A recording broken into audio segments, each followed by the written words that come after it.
నమస్కారం. ఢిల్లీ సుల్తానుల చరిత్రలో కొన్ని పేర్లు మాత్రమే మనకు బలంగా గుర్తుంటాయి. అందులో ఒక పేరు వినగానే ఒకేసారి భయం, ఆశ్చర్యం, గౌరవం ఇలాంటి ఎన్నో భావాలు కలుగుతాయి. కేవలం 20 ఏళ్ల పాలనలో యావత్ భారతదేశ గతిని మార్చేసిన పాలకుడు. కొందరికి అతనొక క్రూరమైన రాక్షసులు, మరికొందరికి ఒక గొప్ప దార్శనికుడు. అతనే అలావుద్దీన్ ఖిల్జీ. ఈరోజు మన విశ్లేషణలో అతని సంక్లిష్టమైన వ్యక్తిత్వాన్ని, వారసత్వాన్ని లోతుగా పరిశీలిద్దాం. అసలు అల్లావుద్దీన్ ఆశయాలు ఎంత పెద్దవంటే ఆనాటి ప్రసిద్ధ చరిత్రకారుడు జియావుద్దీన్ బరానీ ఏకంగా ఇలా రాశాడు. అల్లావుద్దీన్కు 2 పిచ్చి కోరికలుండేవి. 1 అలెగ్జాండర్లా ప్రపంచాన్ని మొత్తం జయించాలి. 2 మహమ్మద్ ప్రవక్తలా ఒక కొత్త మతాన్ని స్థాపించాలి. అంటే చూడండి, అతని ఆలోచనా స్థాయి ఎక్కడుందో. అతను కేవలం ఒక రాజుగా ఉండిపోవాలనుకోలేదు, చరిత్రనే మార్చాలనుకున్నాడు. సరే, మరి అతని కథను మనం ఎలా అర్థం చేసుకోబోతున్నాం? ఒక 5 భాగాలుగా చూద్దాం. ముందుగా అతను అధికారాన్ని ఎలా చేజిక్కించుకున్నాడో చూసి, ఆ తర్వాత అతని ఉత్తర దక్షిణ భారత విజయాల గురించి తెలుసుకుందాం. ఆ తర్వాత అతను తెచ్చిన విప్లవాత్మక సంస్కరణలు, చివరిగా అతను చరిత్రపై ఎలాంటి ముద్ర వేశాడో పరిశీలిద్దాం. ఓకే, మన మొదటి భాగం ఆశయాలు మరియు అధికారం.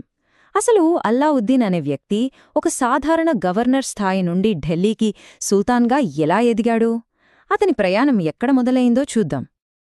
ముందుగా అల్లావుద్దీన్ అసలు పేరు అలీ గుర్షాప్. కారా ప్రాంతానికి గవర్నర్గా తన కెరీర్ మొదలుపెట్టాడు. కాని అతని ఆశయాలు ఆ చిన్న పదవికి సరిపోలేదు. 1296లో దేవగిరి మీద దాడి చేసి ఊహకందని సంపదతో తిరిగి వచ్చాడు. ఆ డబ్బుతో ఏం చేశాడో తెలుసా? సైన్యాన్ని, అమీర్లను తన వైపు తిప్పుకున్నాడు. చివరికి తన సొంత మామగారు, అలాగే అప్పటి సుల్తాన్ అయిన జలాలుద్దీన్ను నమ్మించి పిలిచి అత్యంత దారుణంగా హత్యచేసి ఢిల్లీ సింహాసనాన్ని చేజిక్కించుకున్నాడు. అధికారం కోసం రక్త సంబంధాన్ని కూడా లెక్కచేయని అతని నైజానికి ఇదే మొదటి ఉదాహరణ. ఇక రెండవ భాగం ఉత్తర భారత విజయాలు. సింహాసనమైతే దక్కింది, కాని దాన్ని నిలబెట్టుకోవాలి కదా. తన అధికారాన్ని పటిష్టం చేసుకోవడానికి అల్లావుద్దీన్ తన దృష్టిని ఉత్తర భారతదేశం వైపు ఎలా మళ్లించాడో చూద్దాం. అతని విజయాల వేగం చూడండి. 1299లో గుజరాతును జయించి అక్కడి పాలకుడు రాజా కరణ్ సింగ్ వాఘేలాను తరిమికొట్టాడు. 1301లో రాజస్థాన్లోని అప్పట్లో ఎవ్వరూ జయించలేని కోటగా పేరున్న రణతంబోర్ను ముట్టడించి పాలకుడు హమ్మీనదేవను ఓడించాడు. ఆ తర్వాత 1303లో చిత్తోర్, 1308లో మార్వార్, 1311లో జాలోర్, ఇలా వరుసగా రాజ్పుత్ర రాజ్యాలను ఓడిస్తూ ఉత్తర భారతదేశం మొత్తం మీద తన పట్టు బిగించాడు. అల్లావుద్దీన్ దండయాత్రలతో పాటుగా ఒక విషాదకరమైన ఆచారం గురించి కూడా మనం తెలుసుకోవాలి. అదే జౌహార్.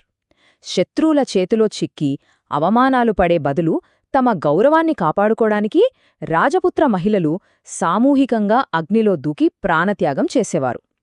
పర్షియన్ రచనల్లో దీని గురించి మొదటిసారిగా ప్రస్తావించింది ఎవరో తెలుసా? 1301 రణతంబోర్ ముట్టడి సమయంలో అల్లావుద్దీన్తో పాటే ఉన్న గొప్ప పండితుడు అమీర్ ఖుస్రు. చిత్తోర్ అనగానే మనందరికీ రాణి పద్మిని కథ గుర్తొస్తోంది కదా. కాని ఇక్కడే ఒక ముఖ్యమైన విషయం మనం గమనించాలి. ఈ కథకు ఆధారం అప్పుటి చారిత్రక గ్రంథాలు కావు. ఇది అల్లావుద్దీన్ చనిపోయిన దాదాపు 200 సంవత్సరాల తర్వాత, అంటే 16వ శతాబ్దంలో మాలిక్ మహమ్మద్ జైసీ అనే ఒక కవి రాసిన పద్మావత్ అనే ఒక అద్భుతమైన కావ్యం. చాలామంది ఆధునిక చరిత్రకారులు దీని ఒక గొప్ప సాహిత్య సృష్టిగా చూస్తారు, కాని చారిత్రక వాస్తవంగా పరిగణించరు. ఇప్పుడు మూడవ భాగం. ఉత్తర భారతదేశం తన గుప్పిట్లోకి వచ్చాక అల్లావుద్దీన్ అక్కడతో ఆగాడా? లేదు. అతని కళ్ళు ఇప్పుడు వింధ్య పర్వతాలకు ఆవల ఉన్న సంపన్న దక్షిణ రాజ్యాలపై పడ్డాయి. అసలు విషయమేంటంటే, దక్షిణ భారతదేశంపై విజయవంతంగా దండెత్తిన మొదటి ఢిల్లీ సుల్తాన్ అల్లావుద్దీన్ ఖిల్జీనే. ఈ దక్షిణదేశ విజయాల వెనుక ఉన్న అసలు సూత్రధారి అతని అత్యంత నమ్మకమైన సేనాపతి మాలిక్ కాఫూర్. ఇతను గుజరాత్ దండయాత్రలో బానిసగా దొరికాడు. అతని 1000 దీనార్లకు కొన్నారు. అందుకే అతనికి 1000 దీనారీ అంటే 1000 దీనార్ల వాడు అని పేరు వచ్చింది. కాని తన అసాధారణమైన సైనిక ప్రతిభతో సుల్తాన్కి అత్యంత నమ్మకస్తుడిగా మారి మాలిక్ నాయబ్ అంటే వైస్రాయ్ స్థాయికి ఎదిగాడు. మాలిక్ కాఫూర్ నాయకత్వంలో ఢిల్లీ సైన్యం దక్షిణాన ఉన్న 4 ప్రధాన రాజ్యాలను ఓడించింది. దేవగిరి యాదవులు, వరంగల్ కాకతీయులు, ద్వారసముద్ర హోయసాలలు మరియు మదురై పాండ్యులు. అయితే ఇక్కడ అల్లావుద్దీన్ తెలివితేటలు చూడండి. అతను ఈ రాజ్యాలని పూర్తిగా తన సామ్రాజ్యంలో కలపలేదు. బదులుగా ఆ రాజులను ఓడించి వారిని తన సామంతులుగా మార్చి ప్రతి సంవత్సరం భారీగా కప్పం చెల్లించేలా ఒప్పందం చేసుకున్నాడు. ఇది కేవలం సైనిక విజయం కాదు, గొప్ప రాజకీయ చతురత కూడా. యుద్ధాలు, విజయాలు ఒకెత్తైతే అల్లావుద్దీన్ను నిజంగా ప్రత్యేకం చేసింది అతని పరిపాలనా సంస్కరణలు. అందుకే 4వ భాగం చాలా ముఖ్యం. చరిత్రకారులు అతని కాలాన్ని ఖిల్జీ విప్లవం అని ఎందుకంటారో ఇప్పుడు చూద్దాం. అల్లావుద్దీన్ చేసిన అత్యంత సాహసోపేతమైన చర్య ఏంటంటే రాజ్యాన్ని మతం నుండి వేరు చేయడం. ఆ రోజుల్లో ఇది ఊహించడానికే కష్టమైన పని. అతను ఇస్లామిక్ చట్టమైన షరియానుగాని, మతపెద్దలైన ఉలేమాల సలహాలనుగాని లెక్కచేయలేదు. రాజ్యానికి ఏది మంచిదో అదే నా చట్టం అని ధైర్యంగా ప్రకటించాడు. ఇది అప్పట్లో ఒక సంచలనం. తన అధికారాన్ని నిలబెట్టుకోవడానికి అమీర్లు, సర్దార్ల నుండి తిరుగుబాట్లు రాకుండా ఉండటానికి అతను 4 కఠినమైన ఆర్డినెన్స్లు అంటే ఆర్డర్స్ పాస్ చేశాడు. వాళ్ల దగ్గరున్న అదనపు భూములను, సంపదను లాక్కున్నాడు. వాళ్ల ప్రతికదలిక మీద నిఘా పెట్టడానికి ఒక పెద్ద గూఢచారి వ్యవస్థను ఏర్పాటు చేశాడు. మద్యమమ్మకాన్ని, వాడకాన్ని నిషేధించాడు. చివరిగా తన అనుమతి లేకుండా అమీర్లు కలుసుకోవడానికి, పెళ్లిళ్లు చేసుకోవడానికి కూడా వీల్లేకుండా చేశాడు. అంటే అధికారాన్ని మొత్తం తన చేతుల్లోకి తీసుకున్నాడు. అటు మంగోలుల దాడులు, ఇటు విస్తారమైన సామ్రాజ్యం, వీటన్నిటినీ నియంత్రించడానికి అతనికి ఒక బలమైన సైన్యం అవసరమైంది. అందుకే ఢిల్లీ సుల్తానులలో మొట్టమొదటిసారిగా ఒక పెద్ద శాశ్వత సైన్యాన్ని ఏర్పాటు చేసి వాళ్లకు నేరుగా ఖజానా నుండి జీతాలిచ్చాడు. సైన్యంలో అవినీతిని ఆపడానికి 2 చాలా ముఖ్యమైన సంస్కరణలు తెచ్చాడు. ఒకటి దాగ్ అంటే మంచి గుర్రాల స్థానంలో బలహీనమైన వాటిని పెట్టకుండా గుర్రాలపై రాజముద్ర వేయడం. 2 చెహ్రా లేదా హులియా అంటే ప్రతి సైనికుడి రూపురేఖలను నమోదు చేయడం. దీనివల్ల ఒకరి బదులు మరొకరు యుద్ధానికి రాలేరు. ఇక అల్లావుద్దీన్ పేరు చెప్పగానే అందరికీ గుర్తొచ్చేది అతని మార్కెట్ నియంత్రణ విధానాలు.